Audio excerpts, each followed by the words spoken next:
Hi అండి, welcome back to Shivalli Swami YouTube channel. నేను మీ శివల్లి. ఎలా ఉన్నారు అందరూ? సో ఇవాళ మన వీడియోలో మష్రూమ్స్ ఫ్రై ఎలా చేయాలో చూసేద్దాం రండి. ఈ కర్రీ చపాతీలోకైనా రైస్లోకైనా చాలా బాగుంటుందండి.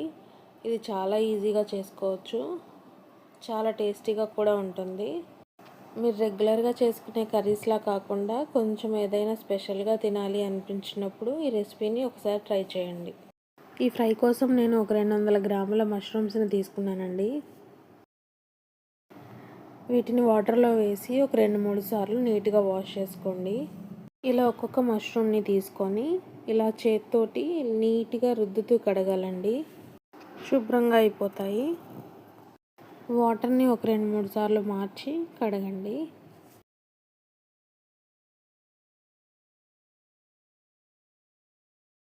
ఈ మష్రూమ్స్కి పైన లేయర్ ఉంటుంది కదా, ఈ లేయర్ని ఇలా నీట్గా తీసేసుకోవాలండి. ఇలాగే అన్ని మష్రూమ్స్కి ఉన్న లేయర్ని తీసి పక్కన పెట్టుకోండి.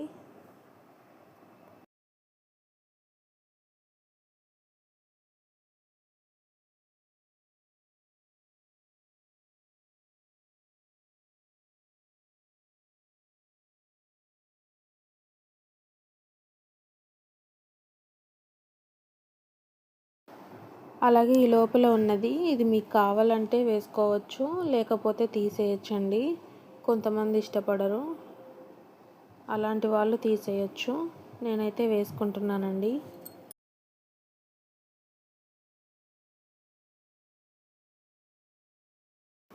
ఇలాగే మిగతా వాటిని కూడా పై లేయర్ తీసుకొని పక్కన పెట్టుకుందామండి.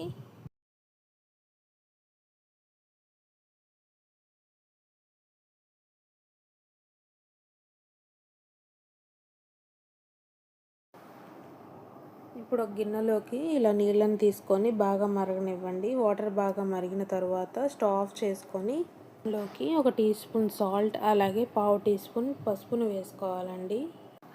దీంట్లోనే మనం ముందుగా క్లీన్ చేసుకొని పెట్టుకున్న మష్రూమ్స్ని కూడా వేసి ఒకసారి కలిపేసి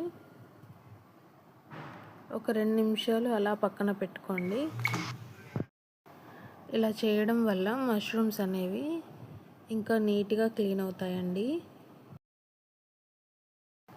ఇప్పుడు ఒక 2 నిమిషాల తర్వాత వీటన్నిటిని తీసుకొని ఒక ప్లేట్లోకి వేసుకొని కొద్దిగా చల్లారనివ్వండి.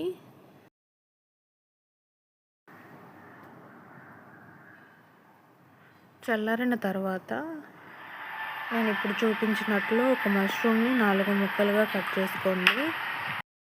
అన్ని మష్రూమ్స్ని ఇదే విధంగా కట్ చేసుకొని పక్కన పెట్టుకోండి.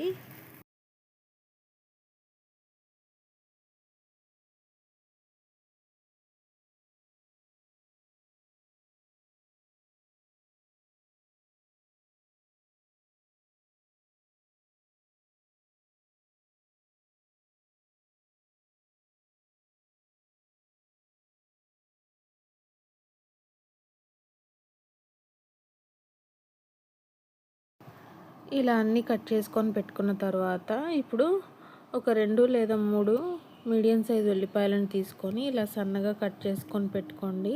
ఇలా కట్ చేసుకొని పెట్టుకోవడం వల్ల మీకు గ్రేవీ కర్రీలాగా వస్తుందండి. ఇది రైస్లోకైనా చపాతీలోకైనా చాలా బాగుంటుంది. ఇప్పుడు బాండీలోకి ఒక 2 టీ స్పూన్ల వరకు ఆయిల్ని వేసుకొని ఆయిల్ బాగా వేడైన తర్వాత మనం ముందుగా కట్ చేసుకొని పెట్టుకున్న ఆనియన్స్ని వేసుకొని అలాగే 1/2 టీ స్పూన్ సాల్ట్ని, అలాగే పావు టీ స్పూన్ పసుపును కూడా వేసుకొని ఒకసారి బాగా కలుపుకోవాలండి. బాగా కలుపుకున్న తర్వాత మూత పెట్టుకొని ఉల్లిపాయలు పచ్చివాసన పోయేంత వరకు ఆనియన్స్ని బాగా ఫ్రై చేసుకోవాలండి. చూడండి, మూత తీసి చూపిస్తున్నాను. ఉల్లిపాయ ముక్కలు ఇలా ఆయిల్లో మెత్తగా మగ్గిపోవాలండి. ఆనియన్స్ అన్నీ ఇలా బాగా మగ్గిన తర్వాత దీనిలో ఒక టీ స్పూన్ అల్లం వెల్లుల్లి పేస్ట్ని వేసుకొని ఈ అల్లం వెల్లుల్లి పేస్ట్ అనేది పచ్చివాసన పోయేంత వరకు వేయించుకోవాలండి. ఇలా అల్లం వెల్లుల్లి పేస్ట్ బాగా ఫ్రై అయిన తర్వాత ఇప్పుడు మనం ఇప్పుడు మనం ముందుగా కట్ చేసుకొని పెట్టుకున్న మష్రూమ్స్ని కూడా వేసి మొత్తం ఒకసారి బాగా కలపండి.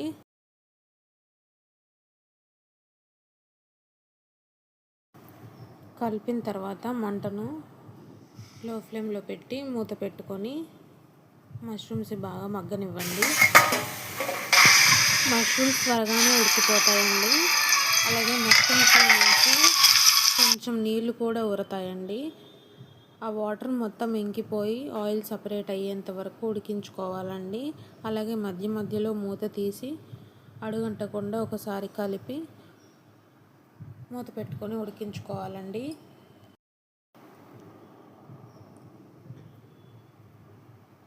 ఇప్పుడు చూడండి, మూత తీసి చూపిస్తున్నానండి.